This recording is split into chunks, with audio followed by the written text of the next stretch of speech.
La intensificación de la actividad del ELN y la estrategia de militarización por parte del Estado pone a las comunidades en una situación de máximo riesgo, provocando desplazamientos forzados y asimilamiento de las comunidades, y aislamiento de las comunidades, perdón.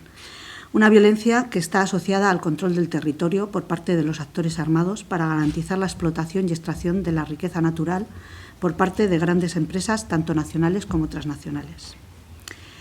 Así lo han constatado las misiones internacionales que diferentes organizaciones vascas hemos realizado durante el año 2019, donde hemos podido comprobar cómo en los territorios hemos llevado a cabo la verificación de los datos de los informes que otros organismos nacionales e internacionales habían publicado. Desde las 321 personas defensoras de derechos humanos asesinadas en el mundo, en 2018 110 fueron colombianas, frente a las 69 que se contabilizaron en 2015, un año antes de la firma del acuerdo de paz con las FARC. Además, desde que Iván Duque llegó a la presidencia, se han contabilizado más de 200 asesinatos de indígenas, campesinos y afros por todo Colombia, pero la situación es especialmente cruenta en el norte del departamento del Cauca.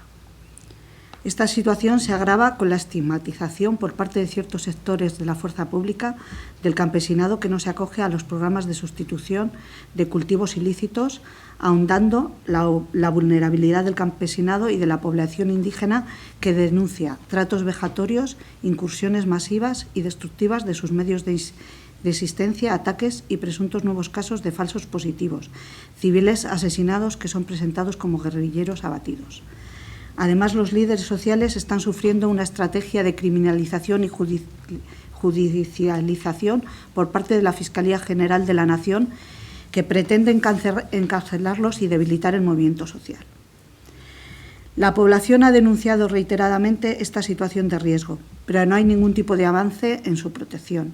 Existe una falta de acción por parte de las autoridades que agrava por acción u omisión la situación de riesgo para las organizaciones sociales reclamantes de condiciones de vida dignas para la población. Por ello, a través de esta rueda de prensa, quisiéramos mostrar nuestro más profundo respeto, apoyo y solidaridad con las personas defensoras de derechos humanos, sus colectivos y sus comunidades. Nuestro reconocimiento público a su papel como sujetas políticas transformadoras y a su legítima y esencial labor en la defensa de la vida digna y en la construcción de un país en paz con justicia social.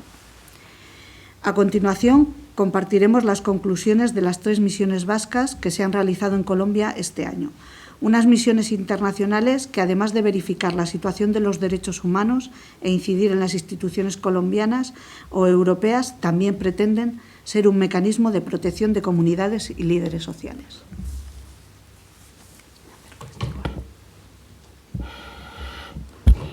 Se me oye, ¿no? Sí. Bueno, como decía Ana, voy a compartir las conclusiones, las principales conclusiones que las 3 misiones internacionales de verificación de la situación de los derechos humanos en Colombia hemos desarrollado diferentes organizaciones vascas de cooperación, solidaridad y protección.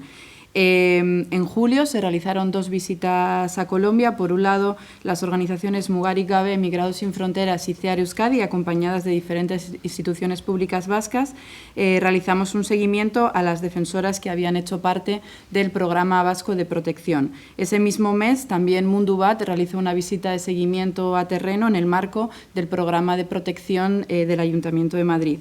Y en septiembre, Paz con Dignidad lideró una visita también a terreno, acompañada también de Mundubat, Birgune Feminista, entre otros, junto con otros colectivos del Estado español. Las principales conclusiones que consensuamos, ¿no?, entre todas las organizaciones que hemos realizado estas visitas a territorio y que han visitado, ¿no?, una amalgama diferente, ¿no?, de contextos son: transcurridos más de 2 años desde la firma de los acuerdos de paz entre el Gobierno colombiano y las FARC-EP, constatamos los obstáculos para su implementación real, efectiva e integral. La intensificación del conflicto, el agravamiento de la violencia y el incremento preocupante de las agresiones, amenazas y la criminalización contra las personas defensoras de derechos humanos y sus comunidades, especialmente pueblos indígenas, pueblo negro y sectores urbanos, quienes trabajan activa y visiblemente en defensa de la paz y del territorio. Constatamos también con preocupación el incumplimiento de los planes de sustitución de cultivos de uso ilícito y la falta de infraestructura necesaria para la viabilidad de estos, junto con el incremento de la criminalización contra el campesinado que se acoge a los programas de sustitución puestos en marcha, lo que desincentiva la implementación de estos. Nuestra preocupación y denuncia por la situación que se vive en los territorios, donde intereses económicos se priorizan frente al cumplimiento de los derechos humanos y a la protección de las personas, y están siendo ocupados por actores armados que se disputan su control. Estos grupos violan sistemáticamente los derechos humanos de las mujeres, del pueblo negro, de los pueblos indígenas y de las comunidades campesinas. Es constatable cómo la violencia se utiliza como una herramienta para el despojo territorial, lo que permite, entre otras cosas, la entrada de la inversión empresarial a través de diferentes megaproyectos que pretenden explotar los bienes comunes, como hidroeléctricas, minería, infraestructura, expansión portuaria, entre otros. Nuestra preocupación también ante el alto grado de impunidad frente a estas violencias. La ausencia de resultados en las investigaciones por estos hechos incentiva la repetición de los mismos y aumenta significativamente la violencia. En contraposición con esto, asistimos a un alarmante aumento de la persecución judicial contra personas defensoras de derechos humanos y constatamos cómo las detenciones masivas y arbitrarias y la apertura de procesos judiciales en su contra se convierten en una estrategia para desarticular los procesos de resistencia en los territorios frente al accionar de las empresas multinacionales, el pensamiento crítico y la posición política. A continuación, queremos dar la palabra a dos personas representantes del movimiento Ríos Vivos en Colombia. Ellos son Milena María Flórez y Genaro de Jesús Graciano. Ambos están acogidos en diferentes programas de protección en el Estado español, tanto en el Programa de Protección de Madrid como en el Programa de Protección en Cataluña. Ellos son defensores de derechos humanos y, bueno, cuento rápidamente. El Movimiento Ríos Vivos de Colombia es la confluencia de organizaciones de comunidades afectadas por la represa más grande que se construye en el país, que es Hidroituango. Esta hidroeléctrica tiene en riesgo a miles de personas por inestabilidad, por haberla construido en una zona geológicamente activa, por los errores en su diseño y estudios y por haberla acelerado al punto de no tener en cuenta la vida de las comunidades.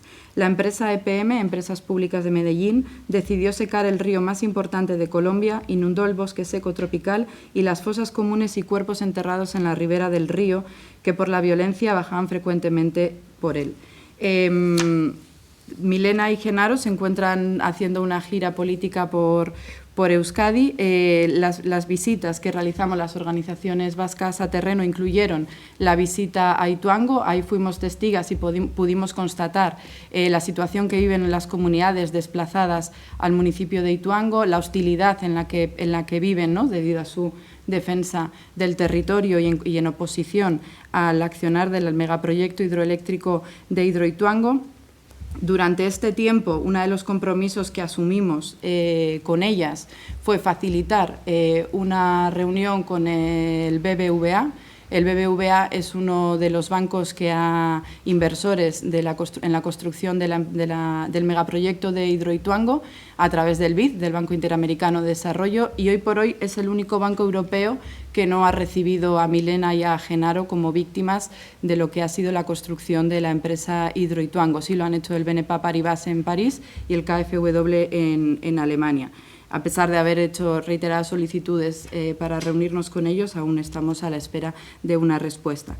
Y también han estado realizando una gira durante estos días, reuniéndose con diferentes instituciones públicas aquí en Euskadi para recabar, visibilizar cuáles son los impactos de un caso emblemático como es el megaproyecto de Hidroituango y recabar el apoyo y la solidaridad de las instituciones y organizaciones vascas. Y sin más, les vamos a dar las palabras a ellos porque pueden relatar mejor cuál es la situación que se está viviendo en el territorio. Es que recasco.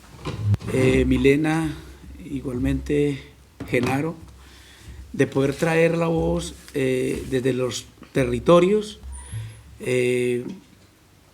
por toda Europa, haciendo incidencia sobre lo que está ocurriendo hoy en nuestros territorios. Somos nosotros los testigos, los que vivimos día a día todas las injusticias que a diario nos toca vivir en nuestros territorios.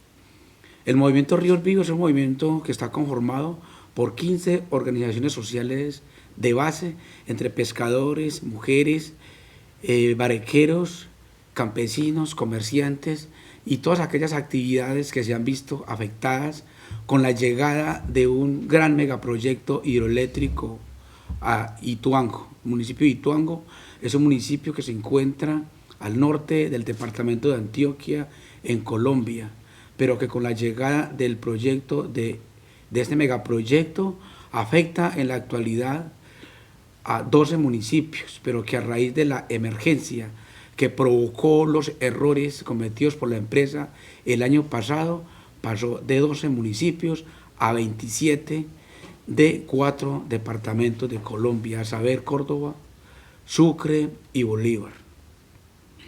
El proyecto de Ituango se ha realizado en un contexto de violencia. Es así como, según el Observatorio de Memoria y Conflicto en Colombia y el Centro Nacional de Memoria Histórica, registran unos datos desde el 1985 hasta el año 2018. En ese territorio se producen 2.765 desapariciones forzadas. Se registran 134 masacres en todo ese territorio, de los cuales encontramos 783 víctimas. Es de mencionar que en la actualidad el movimiento Ríos Vivos, en sus 10 años que llevamos de lucha por la permanencia en el territorio, por la defensa de los derechos humanos, por la transformación del modelo minero-energético en Colombia, ya nos han asesinado 6 compañeros únicamente por ser opositores a este modelo y por reivindicar los derechos que nos han sido vulnerados con la llegada de Hidroituango. En la actualidad, lo que encontramos a través de esta lucha que hemos llevado es que en esta última semana nos dicen de que ya 3 gobernadores que han pasado por la gobernación de Antioquia hoy se encuentran en investigación, precisamente por todo el alto nivel de miseria, el alto nivel de corrupción que ha traído este megaproyecto a Hidroituango, pero que además de la corrupción es la impunidad total para llevar las denuncias. No hay en estos momentos, sentimos que hay una debilidad institucional muy grande a nivel local, a nivel regional, para llevar las denuncias. Y es que el proyecto de Hidroituango, en estos momentos están siendo dueños la gobernación de Antioquia con el 52% de las acciones, empresas públicas de Medellín con el 48% de sus acciones, lo que nos indica que además de ser accionista del proyecto, también es la contratista del megaproyecto. Entonces, en este sentido vemos que hay razones lógicas para que haya en el territorio impunidad frente a las denuncias, no es donde denunciar. Sin embargo, estos últimos 3 gobernadores, a saber Sergio Fajardo, Aníbal Gaviria, quien hoy es el gobernador electo, Luis Alfredo Ramos, quien a pesar de que ya estuvo alguna vez en la cárcel, hoy vuelve a recibir otra investigación, es resultado precisamente de la responsabilidad que tienen en estos momentos con Hidroituango. Aparte de eso, son otros 30 personas más que hoy están siendo investigados entre contratistas y el mismo gerente de empresas públicas de Medellín. Hay en estos momentos una demanda por parte por fraude procesal por parte de la Autoridad Nacional de Licencias Ambientales, ANLA, quien en estos momentos todavía sigue vigente esa demanda. La obra continúa a pesar de que ya ha tenido más de 6 procesos sancionatorios por parte de la ANLA. Continúa la obra, no se ha suspendido la obra en estos momentos. También un juez 75 de garantías otorgó 2 medidas cautelares con el fin de prevenir la vida de más de 300.000 personas que hoy se encuentran en riesgo aguas abajo debido a las fallas técnicas con que fue construido este megaproyecto. Primero, fue construido en un sitio donde hay fallas geológicas, según los estudios realizados desde mucho tiempo atrás. Y tercero, El afán por producir energía rápidamente los llevó a cometer unos errores. El primer error fue, talaron más de 4.500 hectáreas del único bosque seco tropical que había en ese territorio. Lo que llevó, toda la madera fue arrojada al río. Lo que ocurrió que en época de invierno toda esta madera bajara y ayudaran a taponar esos túneles, a pesar de que ellos ya los tenían taponados. Habían dejado un tercer túnel que lo llamaron la galería número 3 de desviación. Este túnel fue hecho sin licencia ambiental, fue hecho sin permisos, sin estudios técnicos, y esto aún ayudó más para que este túnel se taponara, primero con la madera y luego con un derrumbe que produjo como resultado el secamiento del río. Nos mataron el río Cauca. Hoy encontramos como centenares de familias aguas abajo no tienen de qué vivir, porque lo único que tenían que era la pesca. El pescado se acabó en el río Cauca, secaron el río. Pero lo más lamentable es que aguas arriba tampoco tiene la gente de qué vivir. Muchas de las personas, después de que ocurrió el secamiento del río, 3 días después se destaponó. Este destaponamiento del río trajo otra segunda tragedia, y fue una avalancha que se llevó puentes, llevó casas, dejando a más de 5.000 personas solamente en el corregimiento de Puerto Valdivia damnificados, lo que no tenían previsto dentro de los planes de contingencia para atender ese tipo de emergencias, obligándonos a tener que improvisar unos albergues temporales en un coliseo donde vivieron en precarias condiciones, donde hubo todo tipo de violaciones allí. Empezando por decir de que a muchas de las niñas las obligaban a planificar para evitar embarazos no deseados. Allí hubo de toda clase de violaciones de derechos. Hoy muchas de estas familias todavía continúan en albergues, en casas de amigos, de vecinos, porque no confían volver allí precisamente por el riesgo en que se encuentran por la inestabilidad del macizo rocoso. No hay estudios en estos momentos que demuestren con seguridad de que ese macizo rocoso es estable. No hay esos estudios. Ya un juez otorgó 2 medidas cautelares en el cual dio 60 días de plazo para que se hicieran estos estudios. Esos 60 días se cumplieron en el mes de septiembre, y lo que dice el Gobierno Nacional de Colombia es que se declara incompetente financieramente y técnicamente.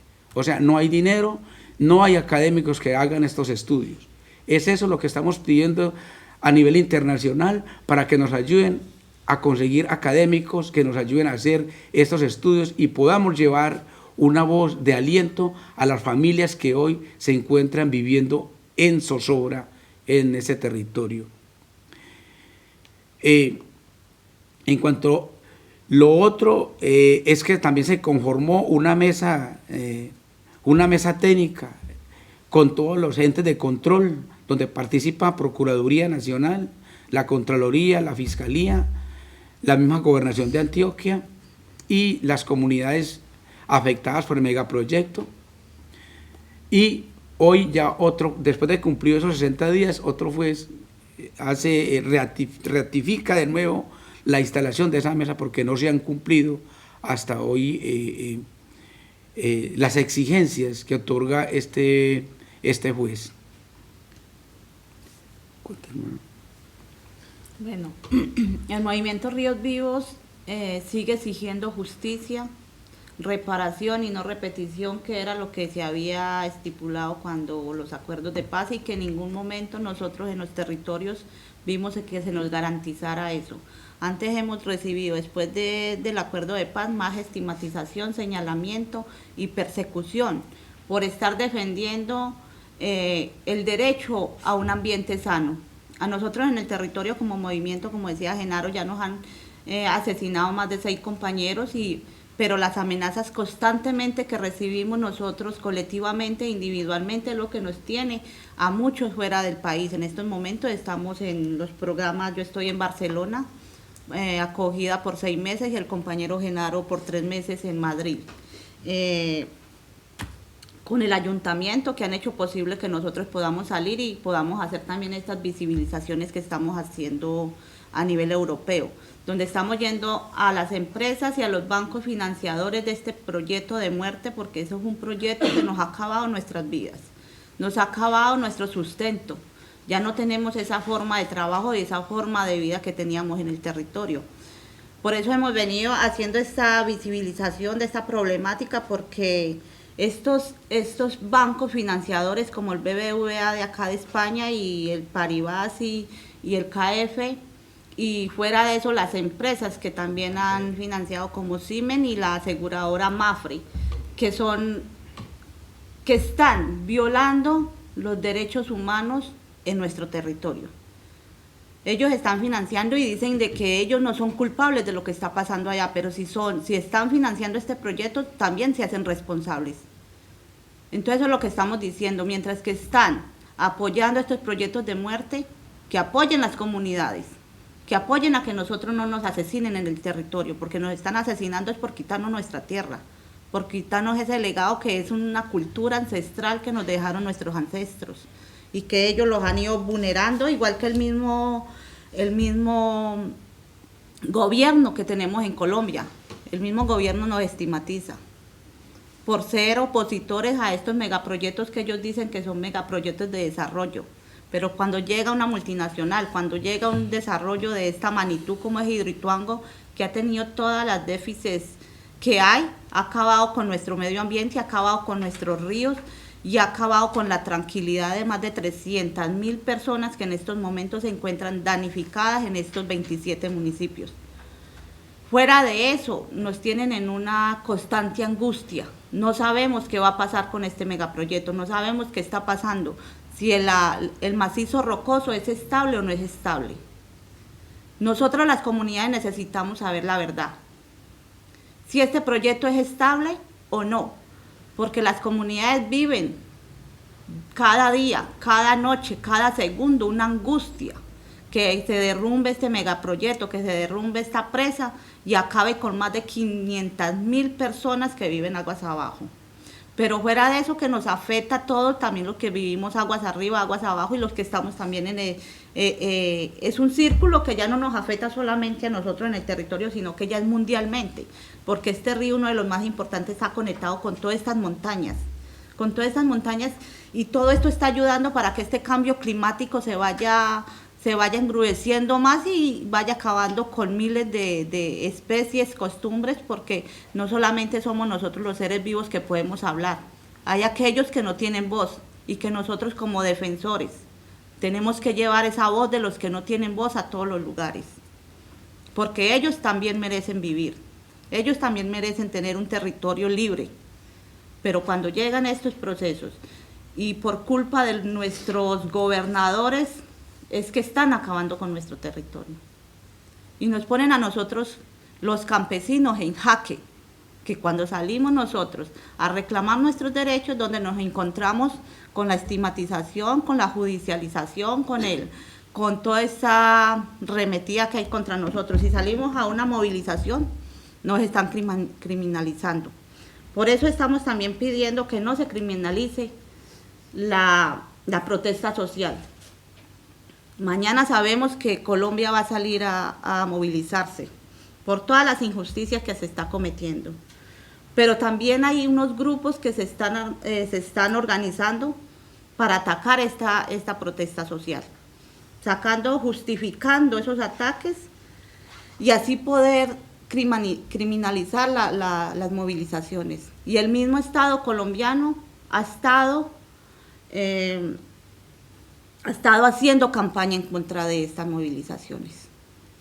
Y eso es lo que nosotros nos están asesinando este año. Desde el 2018 llevan más de 800 líderes asesinados, solamente por decir la verdad, solamente por salir a decir la verdad. Nosotros sabemos que nos estamos enfrentando a un monstruo, a un monstruo, y que después de todas estas denuncias que hemos hecho internacionalmente, sabemos que va a ser peor cuando lleguemos al territorio. Pero nosotros como defensores que decidimos de entrar en esta lucha a defender los que no tienen voz, no queremos salirnos de nuestro territorio. Para nosotros el objetivo es la permanencia en el territorio, y por eso vamos a volver y vamos a seguir diciendo la verdad, a donde toque decirla.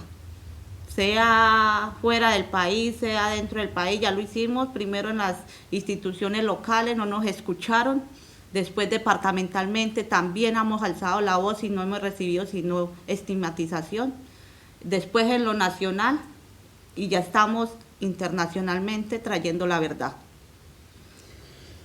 Lo otro es que las organizaciones de base nos hacemos con pura fuerza, somos de sangre, para nuestras venas corre esa fuerza de la defensa de nuestro territorio, es como, por eso protegemos los ríos, porque los ríos son como una vena arteria que tenemos en estos territorios, pero que también debido a estos megaproyectos nos han quitado nuestra subsistencia y nuestra forma de vida. Por eso también estamos luchando para ver cómo restituimos esta forma de vida y que los campesinos tengan una forma de poder seguir viviendo. En estos momentos el Movimiento Ríos Vivos hemos estado haciendo una campaña para recoger algunos fondos para terminar de pagar una finca que adquirimos para poder acoger aquí a las personas damnificadas, y los líderes que salimos amenazados tengan un punto donde llegar. Y en estos momentos estamos, casi que la perdemos, ya dimos 50 millones, nos falta la mitad, que si no los pagamos en este diciembre nos la van a quitar, y la idea es luchar. Por eso nosotros como movimiento hacemos estas mochilas, que es donde vamos contando ese sentimiento, vamos haciendo, por medio de ellas también vamos protestando por toda parte que vamos, porque ellas dicen la verdad, dicen esa verdad de los territorios. También estamos haciendo el café orgánico, también está el canto cañonero. En estas cartillas hay voces, por ejemplo la de Genaro, que dicen todo ese sentimiento que sentimos de perder nuestro río, nuestro patrón, nuestro papamono, porque eso era el río Cauca para nosotros, y en estos momentos nos lo asesinaron, lo acabaron, solamente por el desarrollo de algunos, pero para la muerte de otros, como nos está pasando a nosotros en el territorio. Ellos permiten más bien que esta financiación que le hacen a estos proyectos, la plática se les ha estado perdiendo, porque la Contraloría hizo la auditoría donde dijo que este proyecto vendría a ser financieramente rentable dentro de 35 años. Y 35 años y le quedaría de vida, supuestamente estos megaproyectos tienen 50 años de vida útil, le quedarían 15 años para recuperarse. Pero no teniendo en cuenta que nuestro río era un río caudaloso y que está bajando sedimentos seguido. ¿A quién le van a quedar esos sedimentos después de que este megaproyecto, si es que funciona, porque las fallas geológicas no creo que funcionen, y por eso nosotros pedimos que se diga la verdad, que desmantelen a Hidroituango antes de que haya una tragedia, porque el grupo empresarial de Antioquia es un grupo machista que no quiere reconocer que hay estas fallas y que prefieren, antes de quedar mal con la sociedad, antes de quedar mal con los medios internacionales, prefieren es que a nosotros se nos vaya esa represa y mate más de 500.000 personas, antes de ellos reconocer de que fallaron en la construcción de Hidroituango. Para complementar ahí, que según los estudios que realizó la Contraloría Nacional, se detectó una vez más, ese estudio fue hecho de manera independiente, donde participaron geólogos, participó la Universidad Nacional de Colombia y otros académicos, y en el cual concluyen en que el proyecto de Hidroituango no es viable, ni técnicamente ni financieramente. Técnicamente porque ya sabemos las fallas en las cuales el sitio donde está construido, las fallas geológicas, y lo otro son los errores técnicos que ya hay allí, que son estos errores los que tiene a las comunidades viviendo en este riesgo alto. Y financieramente, porque según el daño que produjo el paso del río Cauca por Casa de Máquinas, cuando ya estaban prácticamente la mayoría de la maquinaria ya instalada, el paso de más de 8 meses del río por allí, ha traído unas pérdidas en las cuales para poder recuperar estas pérdidas se requieren por lo menos de que pasen 35 años, ya lo dijo Milena, son 35 años, teniendo en cuenta de que las represas tienen un tiempo de vida útil de 50 años, el tiempo entonces que quedaría para que llegue a ser rentable es muy corto. Lo otro son los pasivos ambientales. ¿A quién le va a quedar ese pasivo ambiental que va a quedar ahí de acumulación de sedimentos de estos 50 años ahí? Si no es a las poblaciones y es a todo el planeta. Es esa otra de las reivindicaciones también que estamos aquí diciendo. Lo otro es que nosotros como víctimas del conflicto armado estamos buscando una verdad. Y esa verdad es, en términos de Hidroituango, cuál ha sido la relación que ha tenido el proyecto de Hidroituango con el conflicto armado. Porque fue precisamente en el tiempo en que ocurren estas cifras, estos hechos, cuando se estaban haciendo los estudios del megaproyecto. Lo otro es que tenemos en estos momentos ya otro camino iniciado, y es con la Jurisdicción Especial para la Paz, y es en términos de la búsqueda de los desaparecidos. Es lamentable decir de que los ríos en Colombia se han convertido en fosas comunes de desaparecidos. Son ellos los que tienen que contar la cantidad de víctimas que fueron arrojados al río Cauca. Que había una esperanza a través de los pescadores y barqueros que vivían en las orillas de los ríos, cómo veían bajar los muertos por el río, y ellos le daban sepultura, porque creían de que algún día le podían llevar alguna razón a los familiares.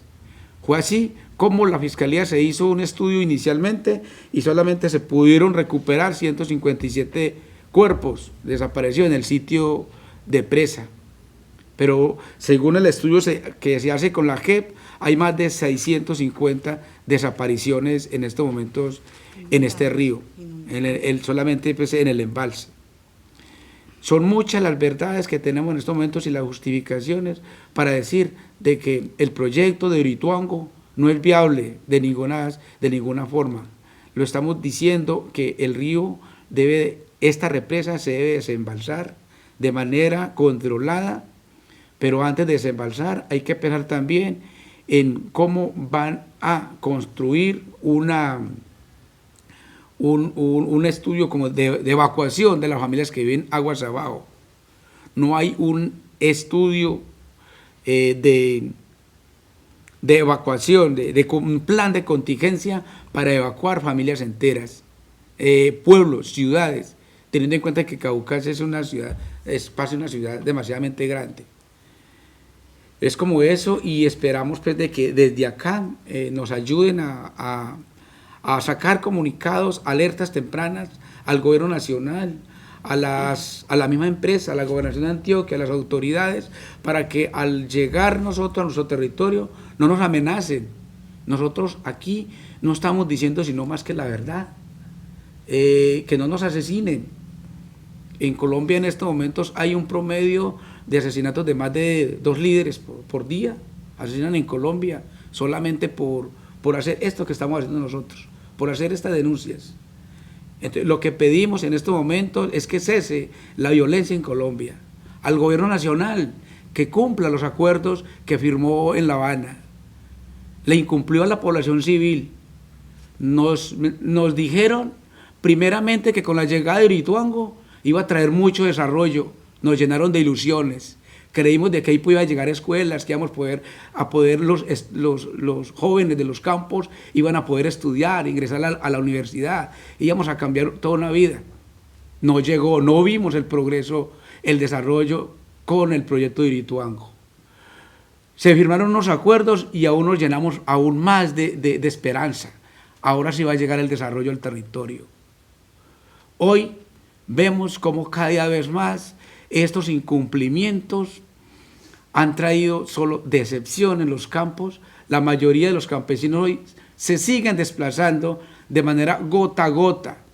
Pero lo más lamentable es que al poner las denuncias en las personerías municipales, la solución que nos dan a los campesinos es darnos unos pasajes para irnos o para Medellín o para Bogotá, a engrosar los niveles de miseria en las ciudades. Nosotros como campesinos no sabemos sino sembrar, sabemos cultivar la tierra, no sabemos no cuidar el agua, sabemos vivir en contacto con la naturaleza.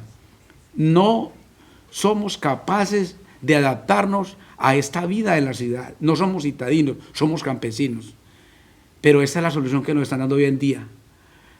Por otro lado, sabemos de que están asesinando muchas personas en los territorios y muchos de esos asesinatos no son registrados.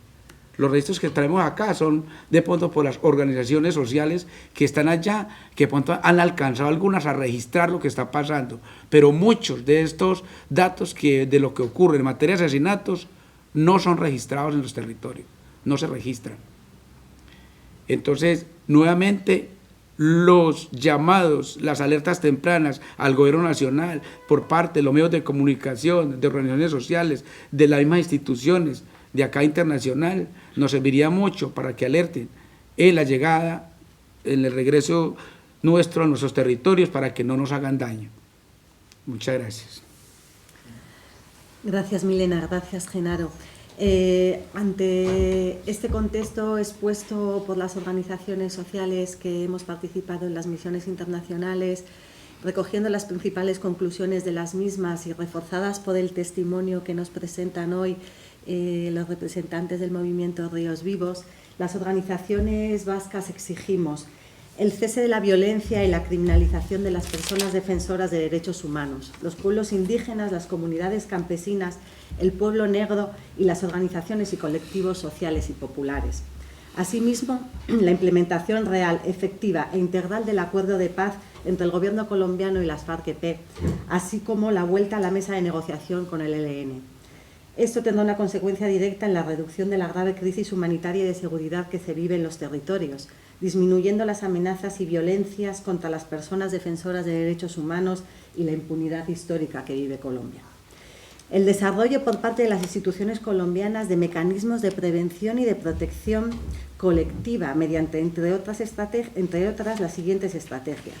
El reconocimiento público y la puesta en valor del aporte de las personas defensoras de derechos humanos en la construcción de una paz integral con justicia social. Asimismo, la promoción de garantías políticas que garanticen el disfrute efectivo de los derechos humanos de las organizaciones sociales y de las comunidades, incluyendo, por supuesto, el derecho básico a la vida y el derecho a la protesta social. El desarrollo de investigaciones rápidas e imparciales que permitan llegar hasta los responsables materiales y también intelectuales y las estructuras responsables de las amenazas, de los atentados, de los asesinatos de las personas defensoras de derechos humanos.